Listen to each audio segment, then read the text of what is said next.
এখনকার দিনের মায়েরা যেমন হয়। এই 7 কত হয় বলো তো?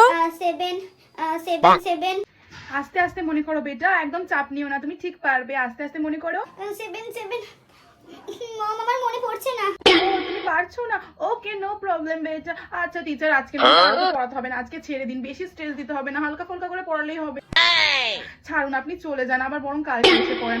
বেটা তোমাকে একদম ভয় পেতে হবে না, তুমি চলো আমার সাথে, চলো। আগেকার দিনের মায়েরা যেমন হতো, ধন ধান্য পুষ্প ভরা। 5 কত হয় তুমি বলো তো দেখি। 5 5 5 5 12। 5 5 12, তাই না রে? হ্যাঁ 5 5 12, এতদিন ধরে পড়ে পড়ে তুই এই শিখছিস? লাগছে মা, সরি আর হবে না। মাসে এত এত টাকা টিচারকে দিচ্ছি এই শেখার জন্য? আরে দিদি ছাড়ুন, আর মারবেন না। আপনি একদম থামুন, আপনি ওকে চেনেন না, ওকে না মুখে বোঝালে হবে না, এরকম মেরে মেরে বোঝাতে হবে। দরকার হলে আপনি এর পরের দিন থেকে বাড়ি থেকে একটা কঞ্চি নিয়ে আসবেন, আর দেবেন ছাটিয়ে। তারা তোর বাবা আসুক, তোর খাওয়া বন্ধ আজকে থেকে বাড়িতে। 5 5 12।